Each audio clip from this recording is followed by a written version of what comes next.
నమస్తే, welcome to Sakshi exclusive. మనిషి పుట్టింది జీవించడానికి, కానీ ఇప్పుడు ప్రపంచంలోని ప్రతి మూలలో మతం కోసం చాలా మంది కొట్టుకు చేస్తున్నారు. టెక్నాలజీలో ప్రపంచం ఎదుగుతోంది, కానీ మనుషులు మాత్రం వెనక్కి నడుస్తున్నారు. మనిషి మానవత్వాన్ని మరిచిపోవడమే నేటి దుస్థితికి కారణం.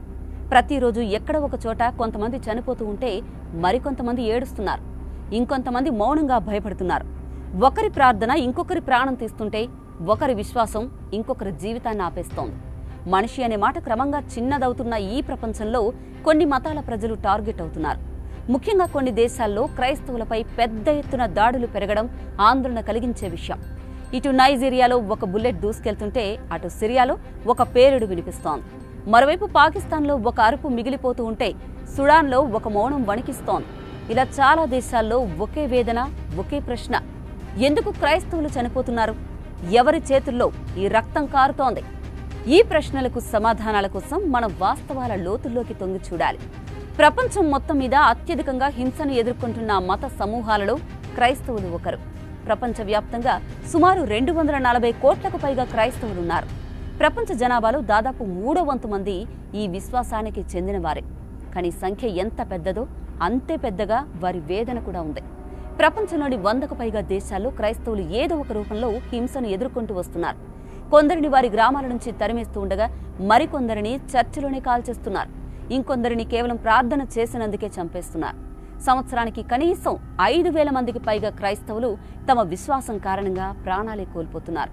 దాదాపు 7 కోట్ల మంది నిర్బంధం, బెదిరింపు లేదా వివక్షను ఎదుర్కొంటున్నారు. ముఖ్యంగా క్రైస్తవుల రక్తంతో తడుస్తున్న భూమిగా ఆఫ్రికా ఖండం మారింది.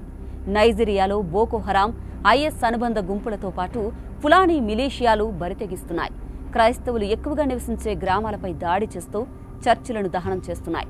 ఒక్క నైజీరియాలోనే ప్రతి సంవత్సరం 2,000 మంది క్రైస్తవులు చనిపోతున్నారు. కుటుంబాలు రాత్రికి రాత్రే భయంతో అడవుల్లో దాక్కుంటున్నాయి. ఇటు కాంగోలో తిరుగుబాటు దళాలు మైనారిటీ గ్రామాలను టార్గెట్ చేస్తూ ఆందోళన రేకెత్తిస్తున్నాయి. సుడాన్లో అంతర్గత యుద్ధం నడుస్తున్న సమయంలో మతం మళ్లీ ఒక ఆయుధంలా మారింది. ఇక్కడ హింసకు పేర్లు మారుతూ ఉంటాయి, కానీ బాధ మాత్రం సామాన్యులదేనండి. మరోవైపు మిడిల్ ఈస్ట్లో దశాబ్దాలుగా యుద్ధం ఆగలేదు. సిరియా, ఇరాక్, లెబనాన్లో ఒకప్పుడు శాంతిగా జీవించిన క్రైస్తవ సమాజాలు ఇప్పుడు చరిత్ర పుస్తకాల్లోకి చేరుతున్నాయి.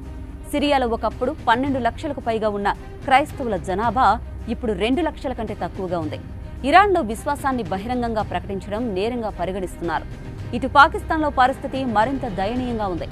మతం ముసుగులో ఏ తప్పు చేయని వారిని జైలులో పెట్టడం, కొట్టడం, చంపడం ప్రతి సంవత్సరం జరుగుతూనే ఉన్నాయి. పాకిస్తాన్లో కనీసం ఏడాదికి 30 మంది క్రైస్తవులు హతమవుతున్నారు. పేదరికం, వివక్షతో పాటు నిర్లక్ష్యమైన న్యాయ వ్యవస్థ ఈ సమస్యను మరింత లోతుగా నెట్టేస్తున్నాయి. ఈ హింసల వెనుక కేవలం మతం కాదు, రాజకీయ ప్రయోజనాలు కూడా ఉన్నాయి.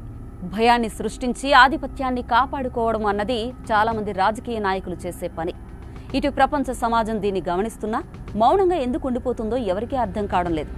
ఐక్యరాజ్యసమితి నుంచి అనేక దేశాల వరకు హింసను ఖండించే తీర్మానాలు చేస్తున్నా ఎక్కడా ఏ మార్పు కనిపించడం లేదు.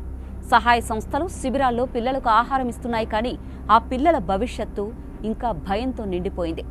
మరి ఈ దుస్థితి ఇంకెంతకాలం ఉంటుందో ఇప్పటికైతే చెప్పలేని పరిస్థితి. అయితే ఒక్కటి మాత్రం నిజం: ప్రపంచం నలుమూలలలో ఇంకా మానవ రక్తం చిందుతూనే ఉంది. ఎవరి మతం గొప్పదో అనే చర్చలు జరుగుతాయి, కానీ ఎవరి ప్రాణం విలువైనదో అని ఎవరూ ఆలోచించడం లేదు. చనిపోయేవారు మనుషులే, ఏడ్చేవారు కూడా మనుషులే. ఈ హింస మతానికి కాదు, మానవత్వానికి మచ్చ. ఎవరి దేవుడు గొప్పవాడో నిరూపించడానికి ఇతరుల ప్రాణాలు తీయడం అర్ధరహితం కదా. మతం కోసం చనిపోవడం కాదు, మానవత్వం కోసం నిలబడ్డం నేర్చుకోవాల్సిన సమయం ఇది. ఈ ప్రపంచానికి కావాల్సింది మతం కాదు, మనిషిగా ఆలోచించే మనసండి. మరి మీరేమంటారు? మీ అభిప్రాయాన్ని కామెంట్ చేయండి. This is Aruna signing off.